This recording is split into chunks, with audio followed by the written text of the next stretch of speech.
28, 29, 30, 31 ఈ 4 వచనాలు అందరం కలిసి బిగ్గరగా చదువుదాం.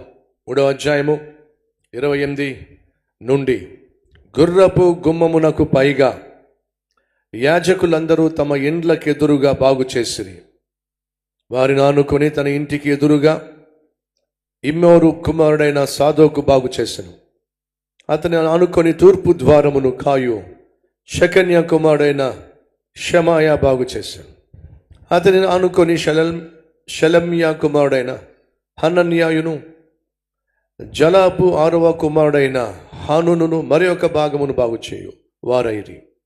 వారిని ఆనుకొని తన గదికి ఎదురుగా బెరాకియా కుమారుడైన మెషుల్లాము బాగు చేశాను. అతనిని ఆనుకొని నెతీయుల స్థలమునకు మెప్కాదు ద్వారమునకు ఎదురుగానున్న వర్తుకుల స్థలము యొక్క మూల వరకును బంగారపు పనివాని కుమారుడైన మల్కియా బాగు చేశాను. మరియు మూలకును గొర్రెల గుమ్మమునకును మధ్యను బంగారపు పనివారును వర్తకులను బాగు చేసింది. పరిశుద్ధుడా, ఆనాడు నెహెమ్యాని ఏర్పరచుకొని పాడైన హతనావస్థలో ఉన్నటువంటి యెరూషలేము పట్టణాన్ని బాగు చేయాలని, చుట్టూ నాయన ఉన్నటువంటి ప్రాకారము నిర్మించాలని ఏ రీతిగా నెహెమ్యాను ప్రభు సిద్ధపరిచి పంపించావో, ఏ రీతిగా నాయన నెహెమ్యా నీవు ఇచ్చిన పనిని శక్తి వంచన లేకుండా చేసి గుమ్మములో నిలబెట్టాడో, ప్రాకారములను నిర్మించాడో, మేము ఒక్కొక్క విషయాన్ని పరిశుద్ధాత్మ దేవుని సహాయంతో ధ్యానిస్తూ ఉండగా ఈ వాక్యం అందరికీ ఆశీర్వాదకరంగా మలచమని, మాతో మాట్లాడమని యేసయ్య పేరట వేడుకుంటున్నాం తండ్రి, ఆమేన్. ప్రభు పేరట వచ్చిన మీ అందరికీ షలోం. ప్రక్క వారికి షలోం అని చెప్పండి, షేక్ హ్యాండ్ ఇవ్వండి, బాగున్నారని చెప్పి అడగండి. మేము ఈ స్థలాల్లో కూర్చోవాల్సిందిగా కోరుతున్నాను.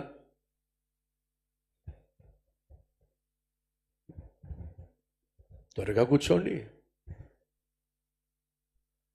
రైట్. వినుట వలన విశ్వాసం, విశ్వాసం లేని ప్రార్థన వ్యర్థం.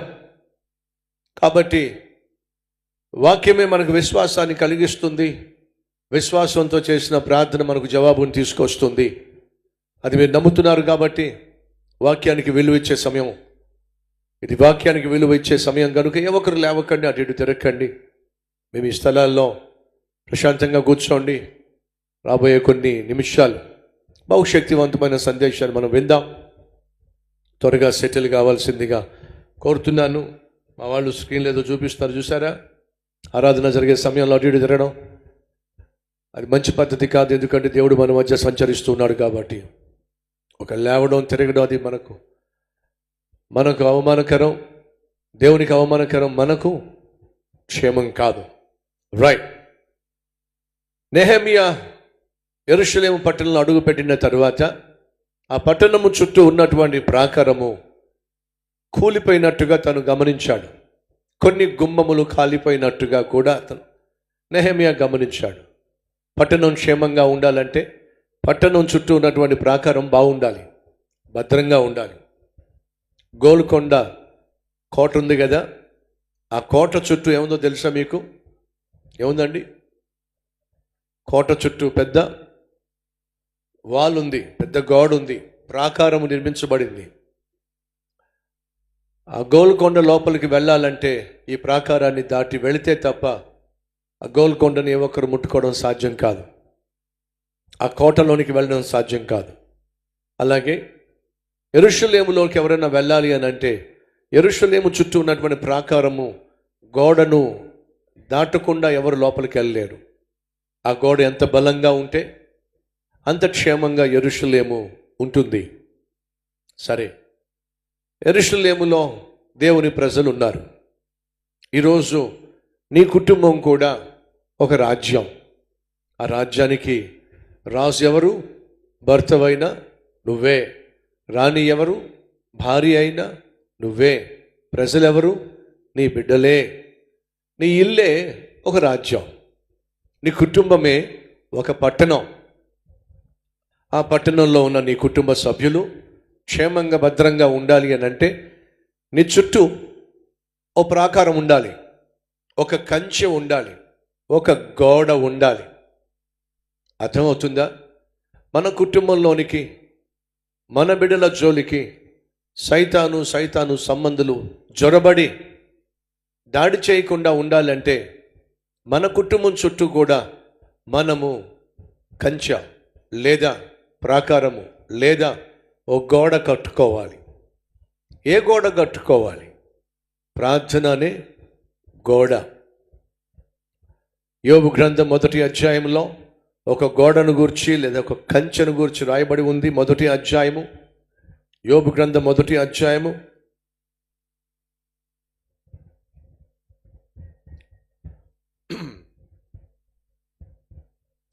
7వ వచనం.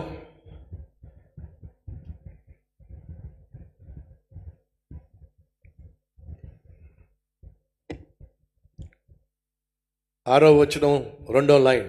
ఆ దినమున అపవాది అనువాడు వారితో కూడా కలిసి వచ్చాను.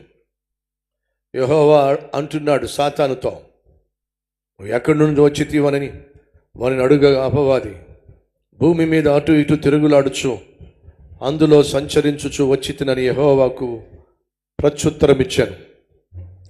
అందుకు యెహోవా, నీవు నా సేవకుడైన యోబు సంగతి ఆలోచించితివా?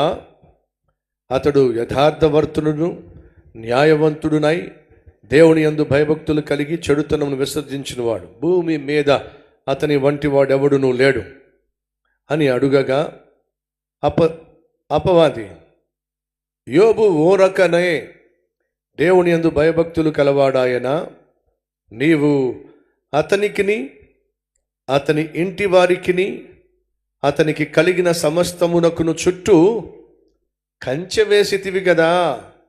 నీవు అతని చేతి పనిని దీవించుట చేత అతని ఆస్తి దేశములో బహు విస్తరించెను. కంచె వేశావు కదా.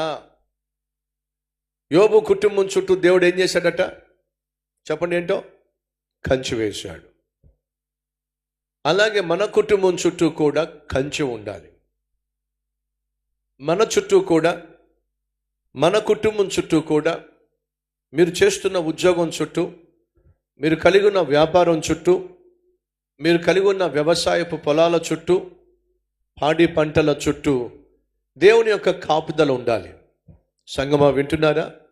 యెహోవా కాపు కాయని ఎడల కాపు కాయవాడు మెలకువగా ఉండుట వ్యర్థమే.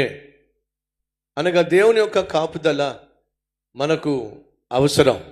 ఆ కాపుదల దేని మీద ఆధారపడి ఉంటుంది? మన ఆత్మీయత మీద ఆధారపడి ఉంటుంది.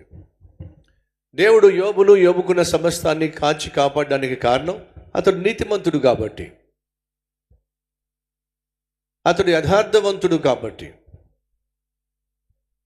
అతడు దేవుని దృష్టిలో బహు విలువైన వాడు కాబట్టి, ఈ విలువైనటువంటి నీతిమంతుణ్ణి, యథార్థవంతుణ్ణి, తన కుటుంబాన్ని దేవుడు కాపాడాలని ఆశపడ్డాడు. తాగుబోతుడు బాగా తాగేసి తందనాలు ఆడితే దేవుడు కాపాడతాడా? వ్యభిచారం చేయడానికి పరుగులు తీసేవాడు పడిపోకుండా, ఏ లారీయో కారో గుద్దకుండా దేవుడు కాపాడతాడా? ఒక్కసారి ఆలోచించండి. దేవుడు నిన్ను నన్ను కాపాడాలి అని అంటే ఆయన రెక్కల చోటున మనం ఉండాలి, ఆయన సన్నిధిలో మనం ఉండాలి. తల్లి కోడి తన బిడ్డలను ఎప్పుడు కాపాడుకుంటుంది? ఆ పిల్లలు తల్లి రెక్కల కిందకు వస్తే కాపాడుకుంటుంది. నీ రెక్కల కింద మేమెందుకు రావాలని చెప్పి ఏ కోడి పిల్ల అయినా బయటకు వెళ్ళింది అనుకోండి, ఏం పోగొట్టుకుంటుంది? కాపుదలను పోగొట్టుకుంటుంది, ప్రాణాన్ని పోగొట్టుకుంటుంది. అమాంతంగా గద్దొచ్చి ఆ పిల్లని వేసుకెళ్ళిపోతుంది. సంగమా వింటున్నారా? నువ్వు నేను దేవుని యొక్క కాపుదలలో ఉండాలంటే ఆయనను విడిచిపెట్టి వెళ్ళిపోవడానికి వీల్లేదు. ఆయన రానటువంటి స్థలాలకు వెళ్ళడానికి వీల్లేదు. తెలుసు కదా, నేను 12 సంవత్సరాల చిరుప్రాయంలో రక్షించబడ్డా. అంతకుముందు పిచ్చి పిచ్చిగా సినిమాలు చూసేవాడిని. కానీ రక్షించబడిన తర్వాత సినిమాలకు స్వస్తి పలికా, సినిమాలు చూడడం మానేశా. అలా సినిమాలు చూడడం మానేసిన తర్వాత నా ఫేవరెట్ హీరో సినిమా వచ్చింది. అదంటే నాకు పిచ్చి ఇష్టం. సో ఫేవరెట్ సినిమా వచ్చినప్పుడు నేను ప్రభువుకు ప్రార్థన చేశా, ఏంటో తెలుసా? ప్రభువా నేను బాగా ఇష్టపడే హీరో సినిమా వచ్చింది ప్రభువా, నువ్వు లేకుండా నువ్వు రాకుండా ఎక్కడికి వెళ్ళను కదా, ఏంటి ఇంట్లో ప్రార్థన చేస్తున్నా. ప్రభువా నేను కలిసే ఉన్నాం కదా, మనం ఇద్దరం కలిసే ఉంటాం కదా, ఇప్పుడు నేనే సినిమా హాల్కి వెళ్తున్నాను, నువ్వు సినిమా హాల్లోకి రావు కదా, ఓ పని చేయి ప్రభువా, గేటు దగ్గర ఆగిపో. ఎక్కడ ఆగిపోవాలట?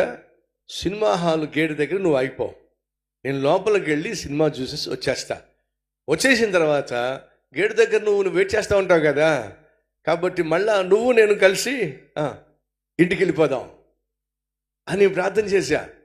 మీకు నవ్వుగా ఉంది కదా, అవునా కదా? అంటే అర్థం ఏమిటంటే, ఆ చిన్న ప్రాయంలో నాకున్న ఆలోచన ఏమిటంటే, పాపిష్టి స్థలాలకు దేవుడు రాడు. ఎక్కడ దేవుడు నీకు తోడుగా ఉండడో అక్కడ నీకు ప్రమాదము పొంచి ఉంటుంది. ఎక్కడ నీతో దేవుడు రాడో అక్కడకు నువ్వు వెళ్ళినట్లయితే నువ్వు నష్టపోతావు. ఏ పనిలో దేవుడు నీకు సహాయం చెయ్యడో ఆ పని నువ్వు చేసినప్పుడు నువ్వు నష్టపోతావు.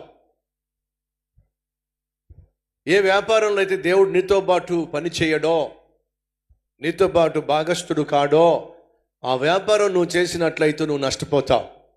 ఏ నిర్మాణంలో దేవుని యొక్క తోడు హస్తము ఉండదో ఆ నిర్మాణం సగంలో ఆగిపోతుంది.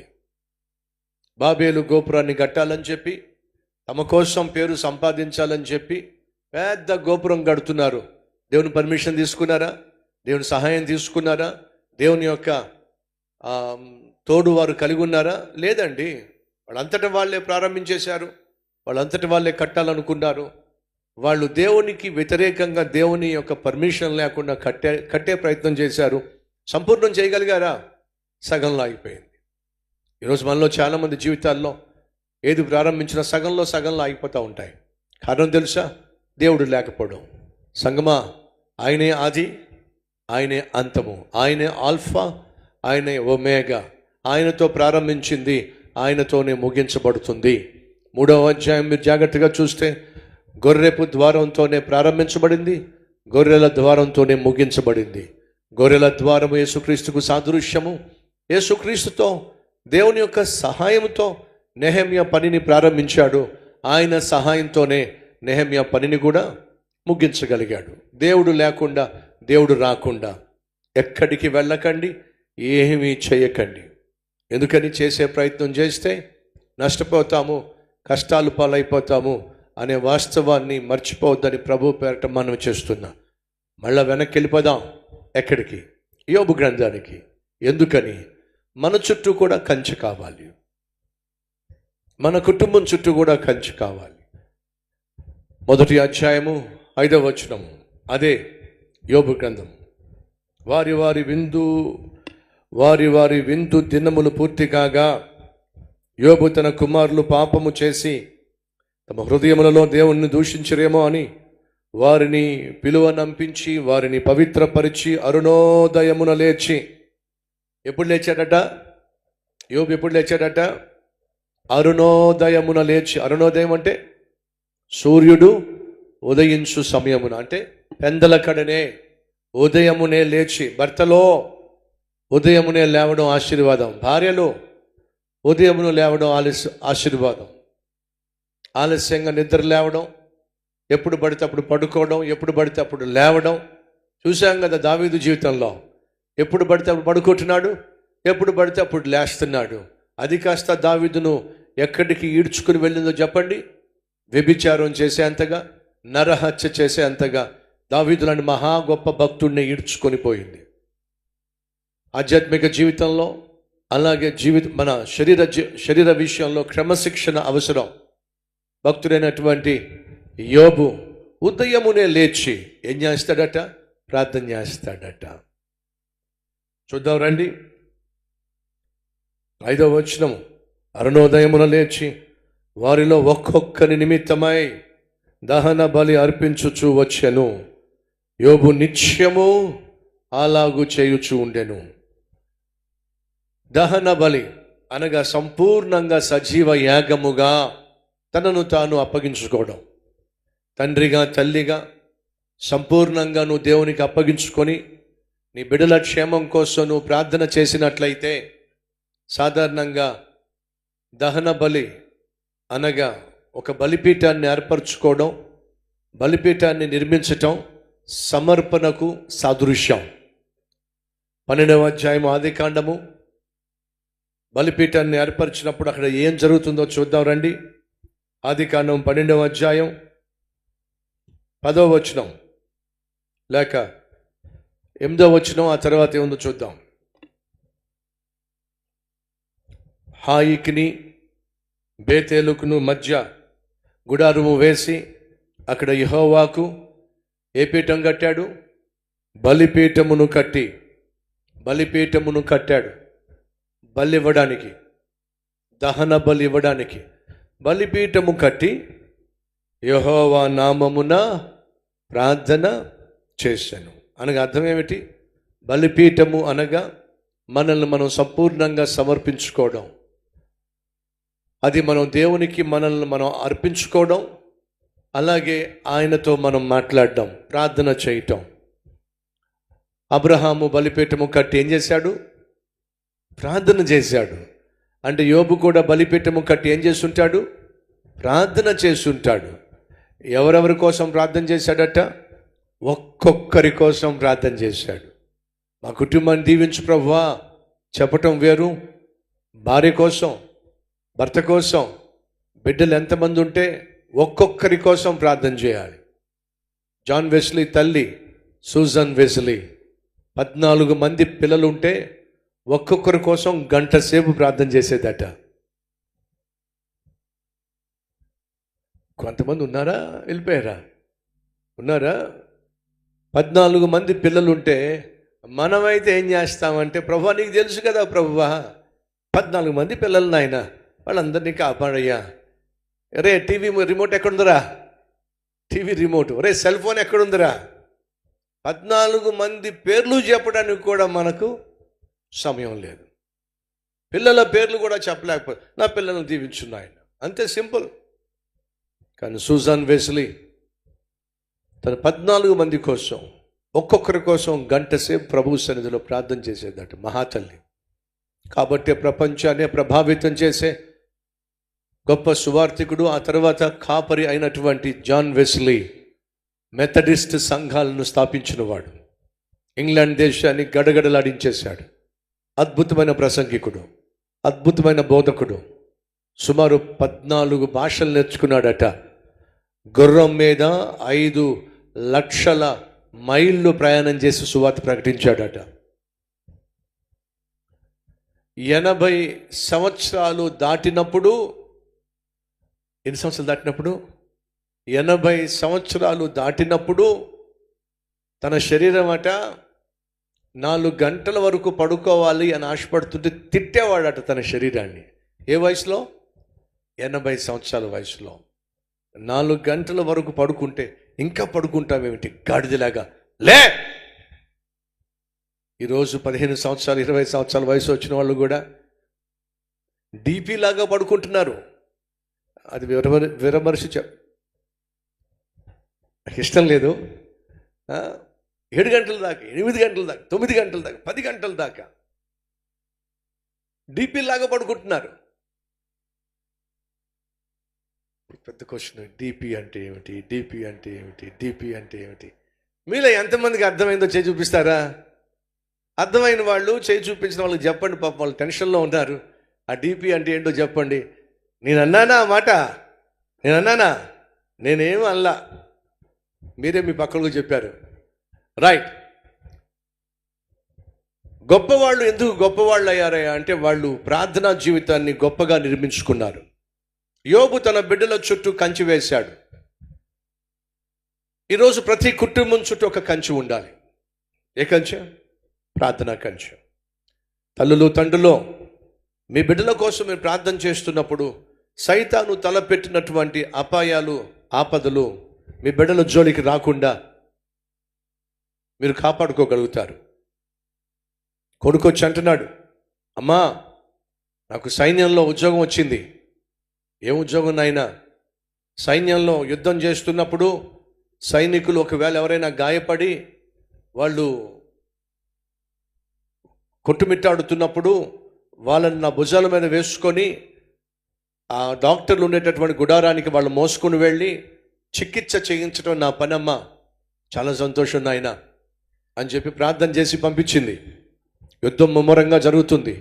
అలా జరుగుతున్నప్పుడు డాక్టర్లు అంటున్నారు, ఒరే ఆ చెట్టు దగ్గర ఇద్దరు పడిపోయారా, త్వరగా వెళ్ళి తీసుకురా అని చెప్పి డాక్టర్లు అంటున్నప్పుడు ఈ కుర్రాడేమో టైం చూసుకుంటున్నాడు. టైం చూసుకుంటావేమిట్రా, అక్కడ ఇద్దరు పడిపోయారా తుపాకీ తోటాలతో తగిలి, వెళ్ళు వాళ్ళు తీసుకురా. టైం చూసుకుంటున్నాడు. మళ్ళా ఇటు చూసి, ఒరే ఆ గుట్ట దగ్గర ఇంకొక సైనికుడు పడిపోయాడు రా, త్వరగా వెళ్ళి వాళ్ళని తీసుకురా. టైం చూసుకుంటున్నాడు.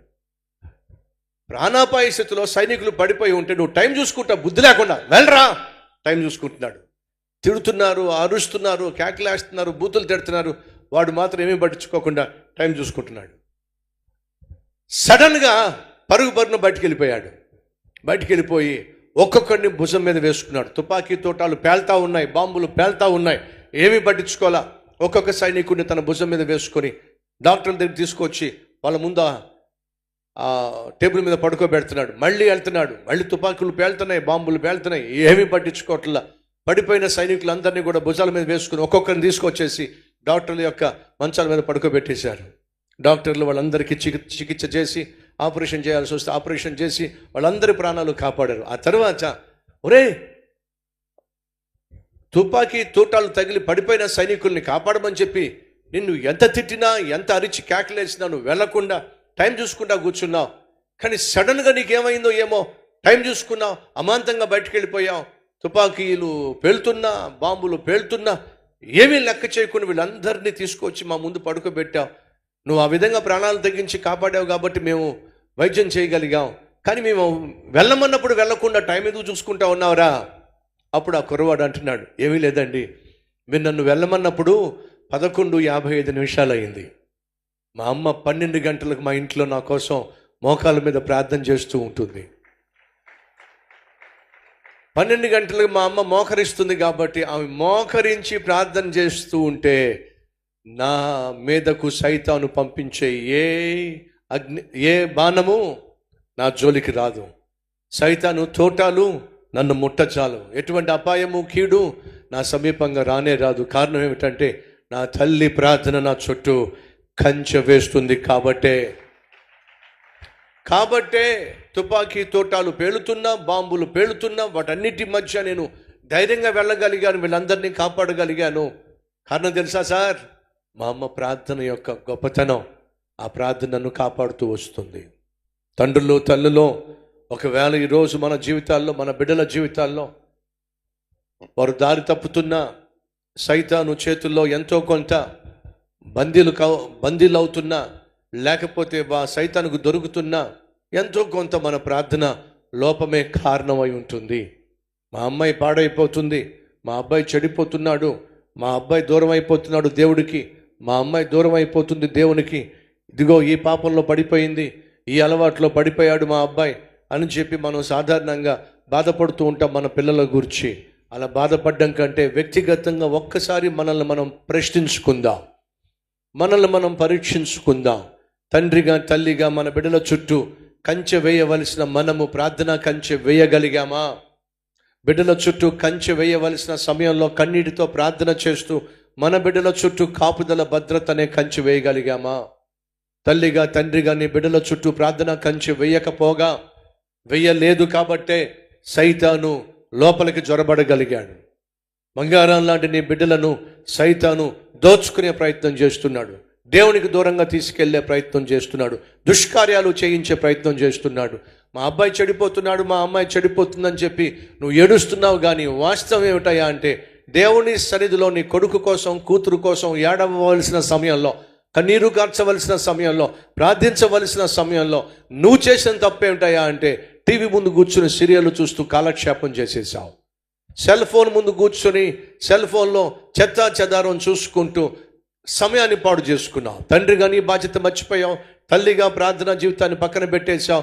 ఫలితంగా ఇప్పుడు సైతాను గాడు ఇంట్లో ప్రవేశించాడు, ఇల్లు పీకి పందిరేస్తున్నాడు. నీ ఇంట్లో సుఖం లేకుండా, సమాధానం లేకుండా, సంతోషం లేకుండా ఇంటినే నరకంగా మార్చేశాడు. ఇలా నరకంగా సైతాను మార్చడానికి కారణం తెలుసా? ప్రార్థించవలసిన సమయంలో నువ్వు ప్రార్థించలేదు కాబట్టి. నీ కుటుంబం చుట్టూ కంచె వేసుకుని భద్రపరచుకోవాల్సిన సమయంలో భద్రపరచుకోలేకపోయావు కాబట్టే ఈరోజు సైతాను గాడు నీ ఇంట్లో విలయతాండం సృష్టించాడు. ఇది వాస్తవం. గ్రహించి కనీసం ఈ రోజు నుంచి అయినా ప్రార్థనా జీవితాన్ని అలవర్చుకొని ప్రార్థన అనే కంచెని చుట్టూ, ఇంటి చుట్టూ, నీ జీవితం చుట్టూ, నీ కుటుంబం చుట్టూ, నీ బిడ్డల చుట్టూ, నీ ఉద్యోగం చుట్టూ, నీ వ్యవసాయం చుట్టూ, నీ వ్యాపారం చుట్టూ ప్రార్థన కంచె వేసుకున్నట్లయితే మాత్రమే నువ్వు క్షేమంగా, భద్రంగా, సుఖంగా, సౌఖ్యంగా, సమాధానంగా ఉండగలవు. ఆ ప్రార్థనా జీవితాన్ని నువ్వు నిర్లక్ష్యం చేసి లోకానుసారంగా జీవించినట్లయితే పోగొట్టుకుంటావు. కుటుంబాన్ని పోగొట్టుకుంటావు, బిడ్డలను పోగొట్టుకుంటావు, ఆరోగ్యాన్ని పోగొట్టుకుంటావు, ఆర్థిక వ్యవస్థను పోగొట్టుకుంటావు, ఉన్న ఉద్యోగాన్ని పోగొట్టుకుంటావు, వ్యాపారంలో లాభాన్ని పోగొట్టుకుంటావు, పాడి పంటలను పోగొట్టుకుంటావు. అన్నీ పోగొట్టుకుని ఏం సాధిస్తావు? ఒక్కసారి ఆలోచించు. ఈరోజు ఒకవేళ నువ్వు కలిగి ఉన్న సమస్తాన్ని భద్రపరుచుకోవాలంటే ఒకే ఒక మార్గం, ప్రార్థన. యోబు అరుణోదయమున లేచి తన బిడ్డల చుట్టూ కంచె వేశాడు. ప్రార్థన చేసి తన కుటుంబం చుట్టూ కంచె వేసుకోగలిగాడు. సంగమా, కంచె వేసుకుందాం, ప్రార్థన కంచె వేద్దాం. అది అత్యవసరం, మనందరికీ కూడా అత్యవసరం. ఆనాడు నెహెమ్యా, ఇశ్రాయేలు ప్రజలు దేవుని బిడ్డలుగా పిలువబడుతున్న వాళ్ళు, వాళ్ళ కుటుంబం భద్రంగా ఉండాలంటే ఏది ఉండాలి చెప్పండి? ఆ పట్టణం చుట్టూ ప్రాకారం ఉండాలి. ప్రాకారం ఉంటేనే దుష్టులు ఆ పట్టణం మీద దాడి చేయకుండా, వాళ్ళు కలిగి ఉన్న దాన్ని దోచుకొని వెళ్ళిపోకుండా, వాళ్ళు కలిగి ఉన్నటువంటి భార్యలను, అందమైన అమ్మాయిలను లేక బిడ్డలను ఎత్తుకొని పోకుండా భద్రపరుచుకోవాలంటే యెరూషలేము చుట్టూ ప్రాకారము బలంగా ఉండాలి. నెహెమ్యా అదే చేస్తున్నాడు. యెరూషలేము పట్టణం లోపల ఉన్న ప్రజలకు భద్రతను ఏర్పరిచే ప్రక్రియలో చుట్టూ చక్కని గోడను నిర్మిస్తున్నాడు. లేక పాడైన పతనమైపోయినటువంటి గోడలను తిరిగి నిర్మించే పని చేస్తున్నాడు. తండ్రుల్లో దయచేసి పని చేయండి. ప్రార్థన అనేటటువంటి కంచె వేసుకోవడానికి ప్రయాసపడండి. మా తల్లిలో ప్రార్థన జీవితాన్ని సరిచేసుకోండి.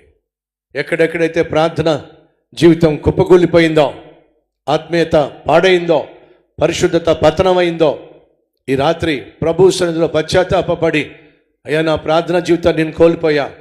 ఒకప్పుడు చాలా నిష్టగా ప్రార్థన చేసేదాన్ని, భక్తితో ప్రార్థన చేసేవాడిని, పట్టుదలతో ప్రార్థన చేసేవాళ్ళం, కుటుంబంగా కలిసి ప్రార్థన చేసేవాళ్ళం. కానీ ఎందుకో ఈరోజు మా జీవితంలో, మా కుటుంబంలో ప్రార్థన అనేది కరువైపోయింది.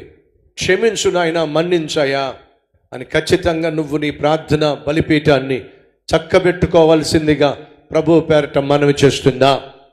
నెహెమ్యా ఎక్కడెక్కడ గోడలు బలహీనంగా ఉన్నాయో, కూల్చబడినయో, ఏ గుమ్మములు కాల్చబడినయో వాటన్నిటినీ చక్కగా తిరిగి నిర్మిస్తూ వస్తున్నాడు. ఇప్పటికీ 7 గుమ్మాలు నిర్మించేసేసాడు. ఇక మిగిలింది 3 గుమ్మాలు లేక 3 ద్వారాలు.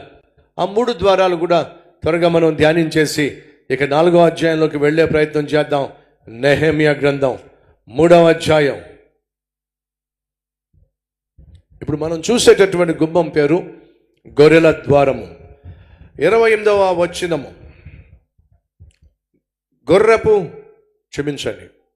గుర్రపు ద్వారము లేక గుర్రపు గుమ్మము.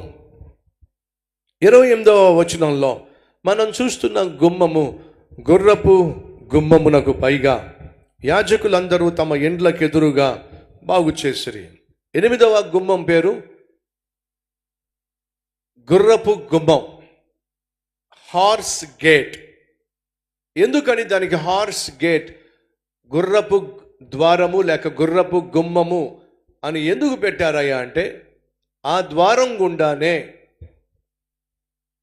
సైనికులు యుద్ధం చేయడానికి వస్తారు లేదా వెళతారు. వెళతారు. అది గుర్రాలు ప్రవేశించే లేక గుర్రాలు బయటికి వెళ్ళేటటువంటి ద్వారం. లోపలికి రావాలన్నా లేదా బయటికి వెళ్ళాలన్నా ఆ ద్వారం గుండానే వెళతారు. ఎందుకు వెళతారు? యుద్ధానికి వెళతారు. యుద్ధం ఎందుకు చేయాలి? తమ ప్రజలను కాపాడుకోవాలంటే, శత్రువు నుండి తమ కుటుంబాలను కాపాడుకోవాలంటే ఖచ్చితంగా యుద్ధం చేయాల్సిందే. కాపాడుకోవాలంటే ఏం చేయాలి? యుద్ధం చేయాలి. సహోదరి సహోదరులు, మనం కూడా యుద్ధ భూమిలో ఉన్నాం. మన ఆత్మీయతను కాపాడుకోవాలన్నా, మన ఆత్మను కాపాడుకోవాలన్నా, మన బిడ్డలను కాపాడుకోవాలన్నా, మన కుటుంబాన్ని కాపాడుకోవాలన్నా మనం ఖచ్చితంగా ఒకటితో పోరాడాలి. ఎవరితో పోరాడాలో చెప్పండి? సైతాన్తో పోరాడాలి. సైతాన్ యొక్క తంత్రాలతో మనం పోరాడాలి. కాబట్టి ఎఫెసీయులకు రాసిన పత్రిక 5వ అధ్యాయంలో ఈ విషయాన్ని మనం చూస్తాం. పోరాటం గురించి అక్కడ రాయబడి ఉంది. రండి చదువుదాం. ఎఫెసీయులకు రాసిన పత్రిక 5వ అధ్యాయం 10వ వచనం నుంచి చదువుతున్నా. ప్రభు యొక్క మహాశక్తిని బట్టి ఆయన యందు బలవంతులై ఉండండి. మీరు బలహీనంగా ఉండకండి. యుద్ధ భూమిలో ఉన్నవాడు బలహీనంగా ఉంటే గెలుస్తాడంటారా? ఓడిపోతాడు. యుద్ధంలో గెలవాలంటే బలంగా ఉండాలి. మానసికంగా బలంగా ఉండాలి, శారీరకంగా బలంగా ఉండాలి, ఆత్మీయంగానూ బలంగా ఉండాలి. మీరు బలంగా ఉండండి. ఎందుకని?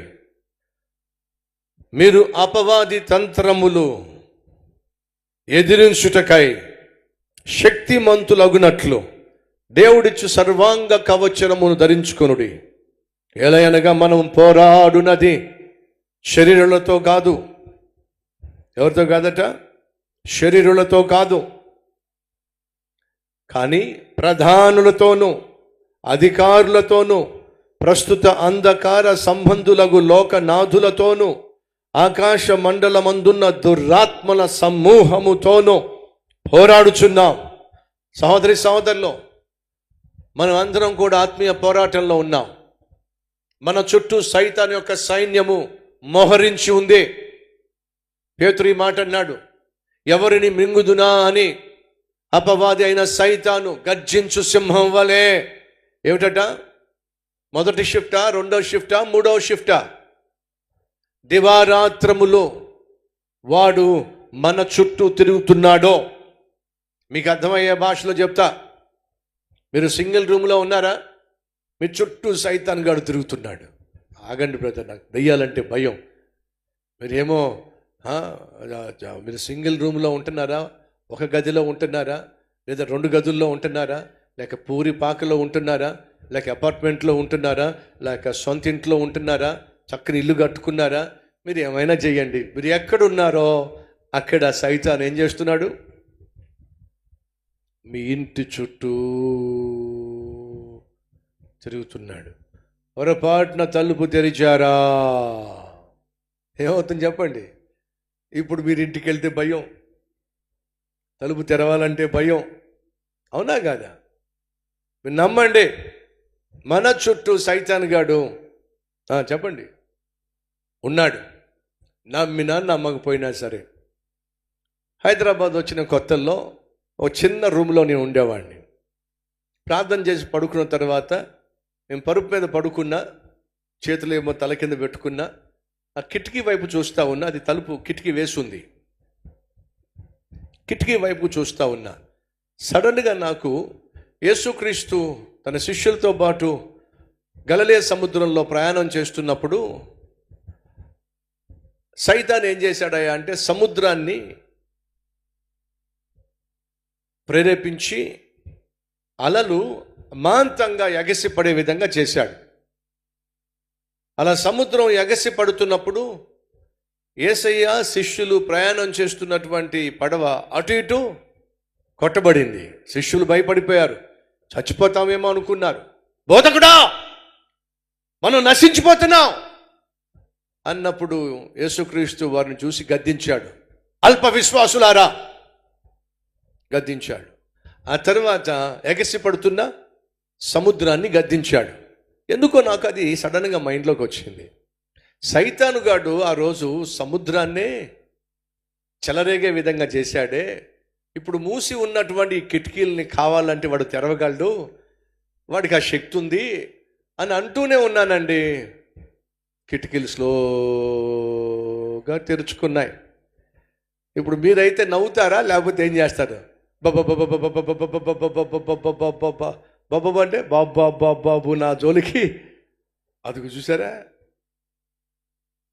కిటికీలు తెరుచుకున్నప్పుడు నాకు భలే తమాషా అనిపించింది, భలే నవ్వాను నేను సైతానుగా. కిటికీలు నువ్వు తెరవగలవు కానీ ఈ గుండె తలుపులు మాత్రం నువ్వు తెరవలేవు. ఎందుకని? ఒకప్పుడు నీకు చోటు ఉండేది, ఇప్పుడు యేసయ్య ఇక్కడ ఉన్నాడు, అక్కడికి వచ్చే ఛాన్స్ లేనే లేదు. సహోదరులు, వాస్తవం ఏమిటంటే మనం ఎక్కడైనా ఛాన్స్ ఇస్తామా, అవకాశం ఇస్తామా, ఎక్కడైనా తలుపులు వేసుకోకుండా పడుకుంటామా అని సైతాను మన చుట్టూ తిరుగుతున్నాడు. అపవాదికి చోటు ఇవ్వకండి. భార్య భర్తలో మీ మధ్య మనస్పర్ధలు ఉంటే సైతాన్ లోపలికి వచ్చేస్తాడు. మీ మధ్య గొడవలు ఉంటే సైతాన్ లోపలికి వచ్చేస్తాడు.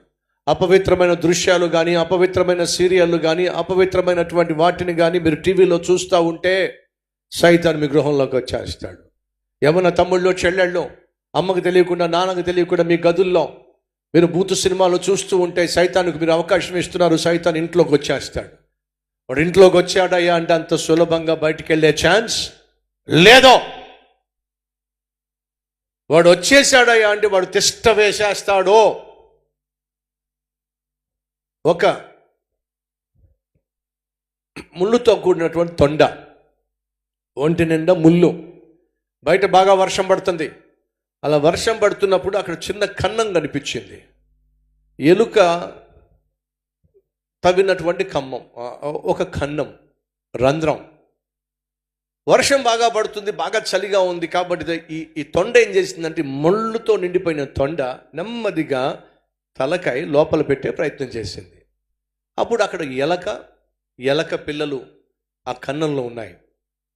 ఎలక అంటుంది, తొండం బావా ఏంటి లోపలికి వచ్చేస్తున్నావు, ఇది నా ఇల్లు, ఈ ఇంట్లో మాకే సరిగా స్థలం లేదు, సరిపట్టులా, నువ్వు లోపలికి వస్తావేమిటి, బయట ఉండవు అని అంటే తొండంది, ఎలక బావా బయట బాగా వర్షం పడుతుంది, చాలా చలిగా ఉంది, నేను వెళ్ళిపోతాను, ఉట్టిన తల మాత్రం దాచుకున్నాను అంతే కదా, తల మాత్రం దాచుకుంటా, వర్షం తగ్గిపోతే వెళ్ళిపోతా అని చెప్పింది.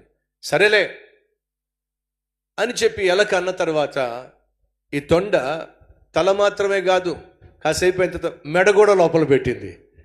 అప్పుడు లోపల ఉన్న ఎలుక పిల్లలకు ఇబ్బందిగా ఉంది.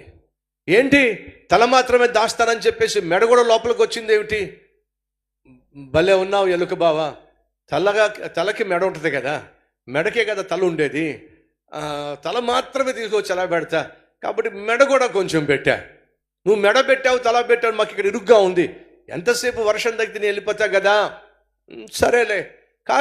కాసేపు అయ్యేసరికి ముందున్న 2 కాళ్ళు కూడా లోపలికి వచ్చినాయి.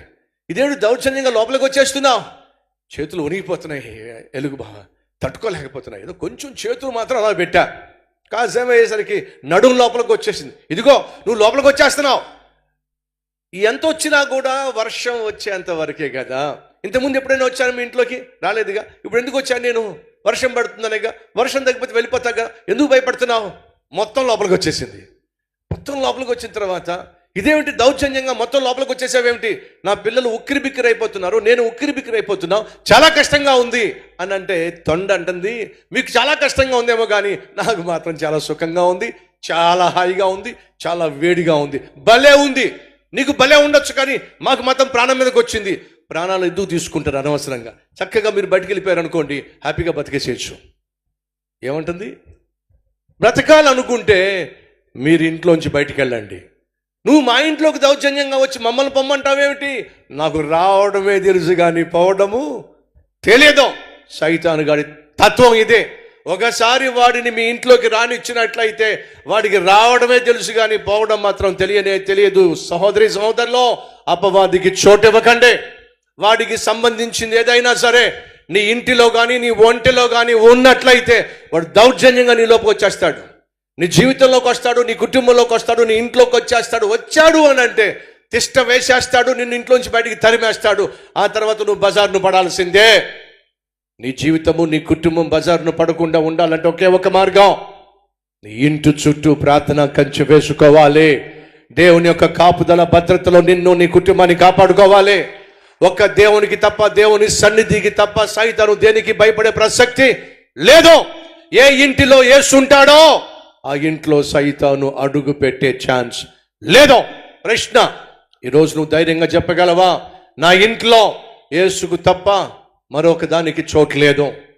పాపానికి సంబంధించింది ఏది కూడా టీవీలో కనిపించదో, పాపానికి సంబంధించింది ఏదో కూడా కంప్యూటర్లో కనిపించదు, పాపానికి సంబంధించింది ఏది కూడా నా సెల్ ఫోన్లో కనిపించదు, సైతానుకు సంబంధించింది ఏది కూడా నా ఇంట్లో కానీ నా ఒంటిలో కానీ కనిపించదు అని కానీ నువ్వు చెప్పగలిగితే నువ్వు సురక్షితమైన జీవితం జీవిస్తున్నావు.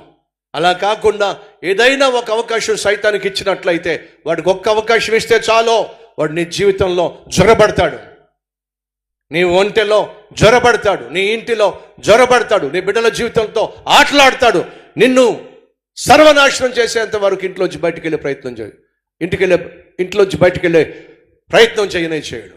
అడుగుతున్నా, ఈరోజు ఎందరి ఇళ్లలో సైతాను ఉన్నాడు, ఎందరి ఇళ్లలో సైతాను తిష్ట వేసి ఉన్నాడు. ఒక్కసారి ఆలోచించండి. సైతాను గాని ఇంటికి తీసుకొచ్చేసి, సైతాను గాని ఇంట్లో ఉండనిచ్చి, దేవుని యొక్క ఆశీర్వాదం కావాలి, దేవుని యొక్క సన్నిధి కావాలి అనడం వల్ల ప్రయోజనం లేదు. అసలు సైతాను ఎందుకు నీ ఇంట్లోకి వచ్చాడో దాన్ని బయట పెట్టో.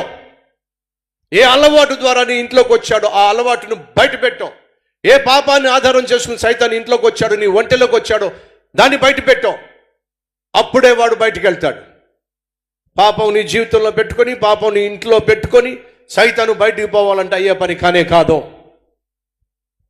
ఈ వాస్తవం మనం గ్రహిస్తే ఎంత బాగుంటుంది. కనీసం ఈ రోజు నుంచి అయినా సైతాను నీ జీవితంలో, నీ కుటుంబంలో, నీ బిడ్డల జీవితంతో ఆటలాడకుండా, నిన్ను నీ కుటుంబాన్ని నాశనం చేయకుండా, బజారు కిడ్చకుండా ఉండాలి అంటే, సైతాను ఇంట్లోంచి బయటికి పోవాలి అంటే, లోకరక్షకుడని యేసుక్రీస్తు అనే సర్వశక్తి కలిగిన దేవుడు నీ ఇంటిలో, నీ జీవితంలో అడుగు పెట్టాలి. ఆయన లేకుండా నీ ఇంట్లో క్షేమం కానీ, భద్రత కానీ, నీ భవిష్యత్తు భరోసా కానీ దొరకదు. మనం యుద్ధంలో ఉన్నాం. మనం పోరాడుతుంది సైతానుతో, చీకటి శక్తుల సమూహముతో. ఈ వాస్తవాన్ని, ఈ విషయాన్ని మర్చిపోకండి. ఎఫెసీయులకు రాసిన పత్రికలో మనం చూస్తున్నాం, మనం పోరాడునది శరీర సంబంధులతో కాదు. అనుకోకండి, మీరు పోరాడుతుంది పక్కింటోడితోనో, ఎదిరింటోడితోనో, పోరాడుతుంది మీ బంధువుతోనో, ఉద్యోగం చేసే చోట సహ ఉద్యోగితోనో, వ్యాపారం చేసే చోట మీ వ్యాపారాన్ని నష్టపరచాలనే వాడితోనో కాదు. వాస్తవంగా నువ్వు పోరాడుతుంది వీటన్నిటికీ ఆధారమైనటువంటి సాతానుతో మీరు పోరాడుతున్నారు. వాడు నీ జీవితంలో బ్రతికున్నంత కాలం నీ జీవితంలో ఓడిపోతూనే ఉంటావు. అనగా వాడిని నీ జీవితంలో బ్రతకనించినంత కాలం ఓడిపోతూనే ఉంటావు.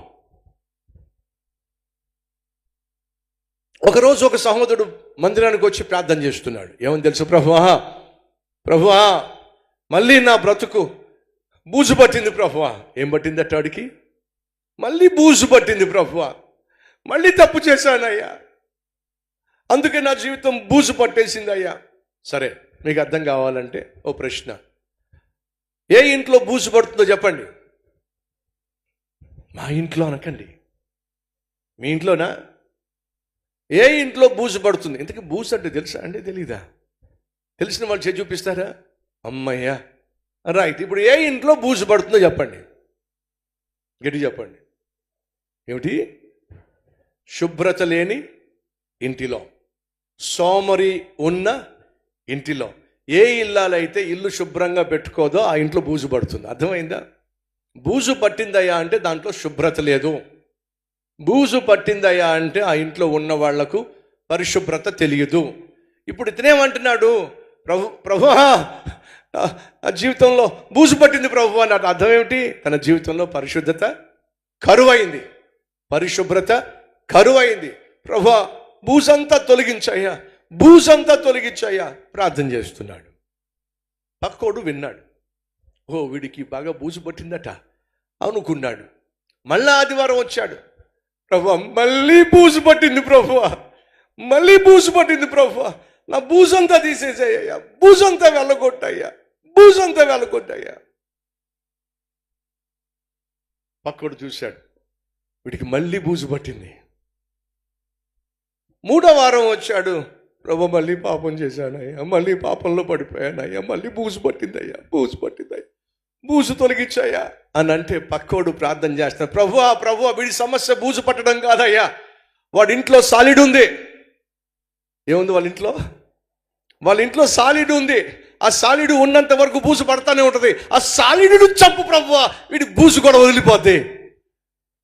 అర్థమైందా మీకు? బూజు ఎందుకు వస్తుంది చెప్పండి? సాలిడు గూడు కడితేనే బూజు వస్తుంది. బూజు పట్టింది అంటున్నాడు వీడు. పక్కోడు ఏమంటున్నాడంటే, బూజు సమస్య కాదు ప్రభువా, సాలిడ్తో సమస్య అయ్యా. ఆ సాలిడ్ని చంపావనుకో ఈ బూజు అంతా పోతుంది. అర్థమైందా? ఈరోజు ప్రభు పాపంలో పడుతున్నానయ్యా అని ప్రార్థన చేస్తున్నావు, కానీ ఆ పాపానికి ఆధారం ఎవరు చెప్పండి? సైతానుగాడు. ఆ సైతానుగాడినే నీ హృదయంలో నుంచి, నీ గృహంలో నుంచి, నీ గుడిలో నుంచి బయటికి పంపించారనుకోండి, నీ హృదయం పరిశుద్ధంగా ఉంటుంది, నీ గృహం పరిశుద్ధంగా ఉంటుంది, ఈ గుండె పరిశుద్ధంగా ఉంటుంది. సైతానుగాడిని గుండెల్లో పెట్టుకుని, గృహంలో పెట్టుకుని, ప్రభువా నా పాపం నుంచి విడిపించు అంటే అయ్యే పనికి కాదో. ఈరోజు అడుగుతున్న సహోదరులో, సైతానుగాడిని నీ గృహంలో పెట్టుకొని, నీ గుండెల్లో పెట్టుకొని పాపం నుంచి విడుదల పొందుకోవాలి. ప్రభువా ఈ పాపం నుంచి నన్ను వేరు చేయి, ప్రభువా ఈ పాపం నుంచి వేరు చేయి, ఈ పాపం మీద నాకు విజయం దయచేయి. ప్రార్థన చేస్తే ఆ ప్రార్థనకు జవాబు రాదు. ఎందుకని? ఆ పాపానికి ఆధారమైన సైతానుగాడినే నీ ఇంట్లోకి తెచ్చేసుకున్నావు, నీ గుండెల్లోకి తెచ్చేసుకున్నావు. వాడు నీ చేత అడ్డమైన పనులు చేయిస్తున్నాడు, అడ్డమైన చోట్లకి తీసుకెళ్తున్నాడు, అడ్డమైన వాటిని చూపిస్తున్నాడు. ఇప్పుడు ప్రభువా నా కళ్ళు పవిత్రతను పోగొట్టుకున్నాయి, నా తలంపులు పాడైపోతున్నాయి, నా శరీరం పాడైపోతుంది, నన్ను శుద్ధీకరించు ప్రభువా అని అంటే ప్రయోజనం లేదు. ముందు బయటికి పోవాల్సింది ఎవరు చెప్పండి? మాట్లాడరే? సాతానుగాడు. నీ గుండెల్లో నుంచి, నీ గృహంలో నుంచి ముందు సైతాను బయటికి పోతే తప్ప నీ జీవితంలో పరిశుద్ధంగా జీవించడం సాధ్యం కాదు. సైతాను బయటికి పోవాలంటే ఒకే ఒక్క మార్గం, లోకాన్ని సృష్టించిన సర్వశక్తి కలిగిన పరిశుద్ధుడైన ప్రభు అయిన యేసు నీ జీవితంలో అడుగు పెడితే తప్ప సైతాను బయటికి వెళ్ళే ఛాన్స్ లేదు. ఈరోజైనా ఆ యేసును నీ గృహంలోనికి, నీ గుండెలోనికి ఆహ్వానిస్తే, నీ గృహంలో, నీ గుండెలో తిష్ట వేసిన సైతాను పారిపోతాడు. ప్రార్థన చేద్దాం రండి. ప్రతి ఒక్కరు ప్రార్థనలు ఏకీవించండి. సహోదరులో ప్రార్థన కంచె వేసుకో. నీ బిడ్డల భవిష్యత్తు, వాళ్ళ భద్రత నీ చేతుల్లో ఉంది. తల్లిగా ప్రార్థన చేయకుండా, తండ్రిగా బిడ్డల కోసం కన్నీళ్లు కార్చకుండా, యోబు వలె కొంత సమయాన్ని ప్రతి దినము ఉదయము కేటాయించకుండా నా బిడ్డలు బాగుండాలి, వాళ్ళ భవిష్యత్తు బాగుండాలి అని అంటే అది అయ్యే పని కాదు. ఈరోజైనా ఒక తీర్మానం తీసుకుంటావా? ఈరోజైనా ఒక మాట నీకు నువ్వు చెప్పుకుంటావా? నా కుటుంబాన్ని నేను భద్రపరచుకోవాలి, నా బిడ్డలను నేను భద్రపరచుకోవాలి, నా బ్రతుకు నేను భద్రపరచుకోవాలి, నా భవిష్యత్తు నేను భద్రపరచుకోవాలి. అయితే ఏం చేయాలి? ప్రార్థన అనే కంచె నీ చుట్టూ వేసుకోవాలి. బలిపీఠము అనేటటువంటి అనుభవం కలిగి ఉండాలి. అబ్రహాము బలిపీఠమును కట్టి అక్కడ ప్రార్థన చేశాడు. బలిపీఠము అంటే సమర్పణ, సజీవయాగముగా నిన్ను నీవు సమర్పించుకోవటం. యోబు నీతిగా యథార్థంగా జీవించగలడానికి కారణం అతడు కలిగి ఉన్న ప్రార్థన. తన బిడ్డలు యథార్థంగా నీతిగా జీవించడానికి కారణం అతడు చేసిన ప్రార్థన. తండ్రులు తల్లులు మన ప్రార్థన వల్లే మన బిడ్డలు భద్రంగా ఉంటారు, మన కుటుంబం బాగుంటుంది. ప్రార్థన కంచె వేసుకుందాం, ప్రార్థనా జీవితాన్ని అలవరుచుకుందాం. ఉదయమునే వేకువజామునే లేచి మోకరిద్దాం, మోకాళ్ళ మీద పడదాం. ఇది అలవాటు చేసుకుందాం. 2, అపవాదికి చోటు ఇవ్వకండి.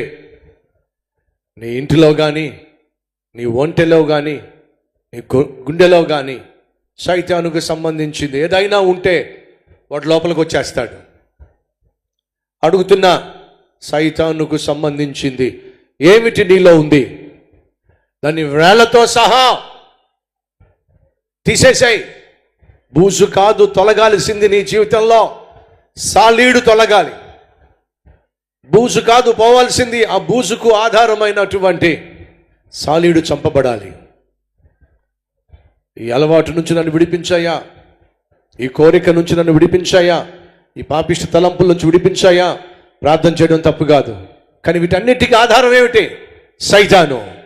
వాడిని నీ హృదయంలోనికి రానివ్వకుండా, నీ జీవితంలోనికి రానివ్వకుండా జాగ్రత్తలు తీసుకోవాల్సింది నువ్వు.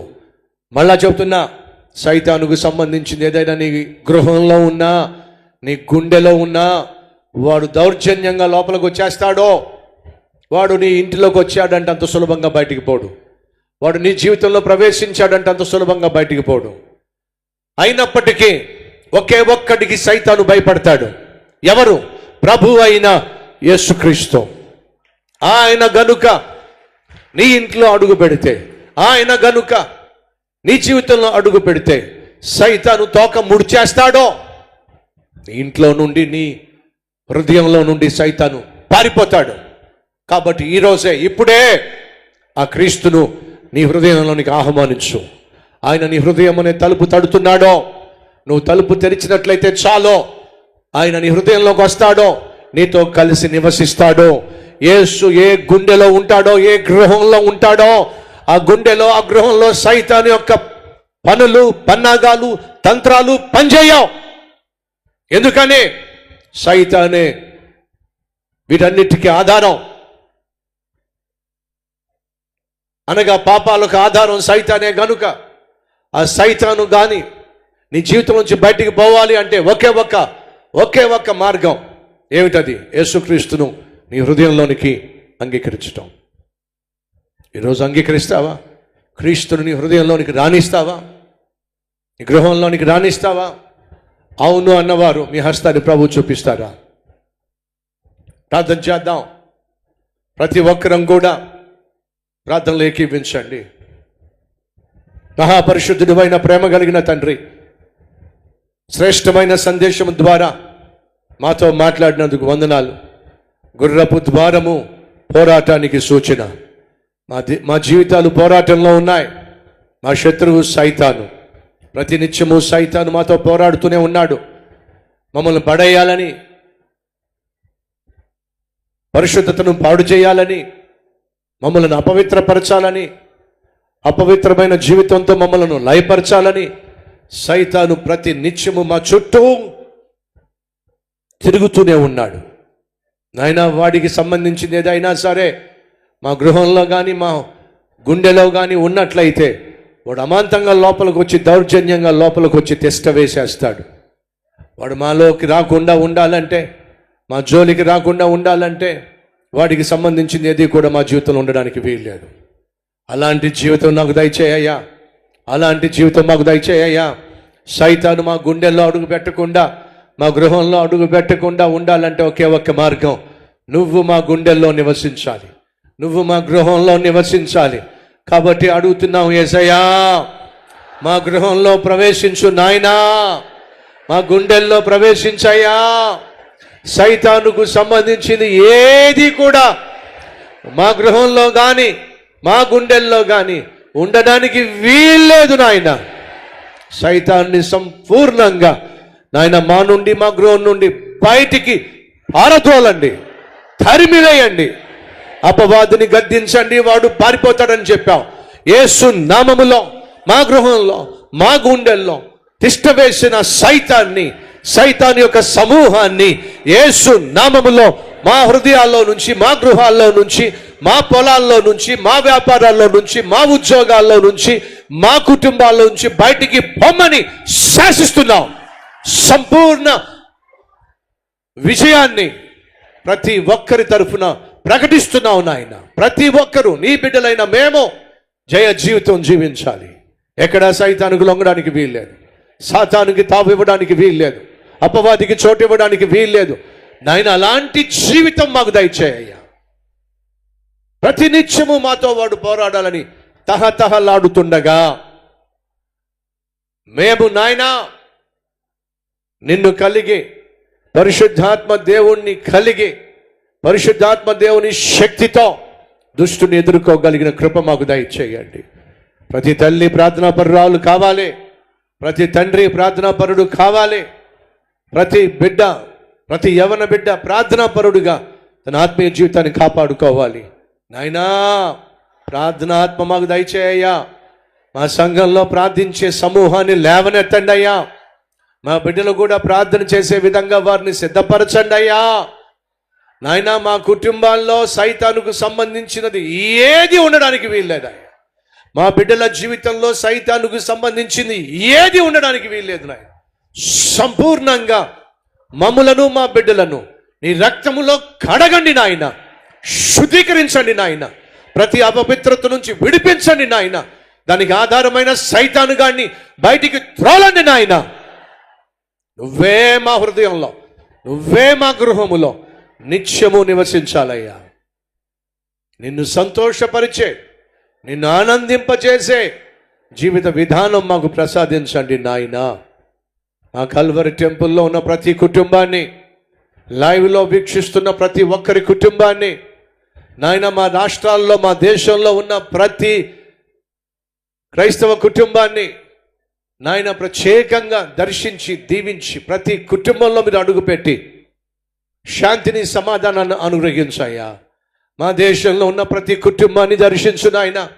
ప్రతి కుటుంబంలో నీవు అనుగ్రహించగలిగిన సమాధానము, శాంతి, సంతోషము, సౌభాగ్యము సమృద్ధిగా మా దేశంలో ఉన్న ప్రతి ఒక్కరికి దయచేయ్యా. మా దేశాన్ని రక్షించండి నాయనా. మా దేశ ప్రజలను రక్షించండి అయ్యా. ఏ ఒక్కరు నాయనా సైతాను తీసుకొచ్చే పాపము వలన కలిగే అశాంతి, అసమాధానంలో, అపవిత్రతలో నాయన నలిగిపోవడానికి వీల్లేదయ్యా. నశించిపోవడానికి వీల్లేదయ్యా. ఆయన మీరే ప్రతి ఒక్కరిని రక్షించండి. మీ సమాధానంతో, మీ రక్షణ భాగ్యంతో ప్రతి ఒక్కరిని నింపండి అయ్యా. రక్షక, ఈరోజు మేము చేసిన ప్రార్థన ఆలకించి మా జీవితాల్లో నిత్యము వెలుగును, పరిశుద్ధతను, నీ సన్నిధిని మేము కలిగి బ్రతుకులాగున సహాయం చేయ్యా. పాపము చేయడానికి మా చేతులు చాపుకుంటున్నట్లు, పాపము చేయడానికి మా పాదాలు పరుగులు తీయకున్నట్లు, పాపము చేయడానికి మా కళ్ళు చూడకున్నట్లు, మా చెవులు వినకున్నట్లు, మా నోరు తెరవబడకున్నట్లు నాయన మీరే నాయన అదుపు దయచేయండి అయ్యా. స్వస్థత బుద్ధిని దయచేయండి అయ్యా. సెల్ఫ్ కంట్రోల్ దయచేయండి అయ్యా. పాపముగా కనిపించే దేనికి మా జీవితంలో చోటు లేకుండా సహాయం చేయ్యా. అది మా వల్ల కాదయ్యా. మేము పరిశుద్ధంగా ఈ లోకంలో జీవించలేమయ్యా. కానీ నీ వల్ల సమస్తము సాధ్యం. నీ సహాయం వల్ల సమస్తము సాధ్యం. అటు కృప నాకు మాకు దయచేసి మీ నామాన్ని మహింపరచుకోండి అయ్యా. రాబోయే ఆదివారం నాయన బహు అద్భుతమైన ఆదివారంగా, బహు ఆశీర్వాదకరంగా, బహు ఆత్మీయంగా నాయన ప్రభు బలలో పాలు పంచుకోవడానికి మేమందరం సిద్ధపడి వచ్చులాగున కృప చూపించమని ఇకే మహిమ, ఘనత, ప్రభావములు చెల్లిస్తూ బెంగళూరులో నాయన స్టార్ట్ అవుతున్న అద్భుతమైన కల్వరి టెంపుల్ మందిరాన్ని బహు అద్భుతంగా ఆశీర్వదించి దీవించమని యేసు నామం పేరట వేడుకుంటున్నాం తండ్రి. ఆమెన్. తండ్రి, కుమార, పరిశుద్ధాత్మ త్రియేక దేవుని దీవెన సదాకాలం మీ అందరికీ తోడై ఉండును గాక. ఆమెన్. క్షేమంగా వెళ్ళండి. రేపు మధ్యాహ్నం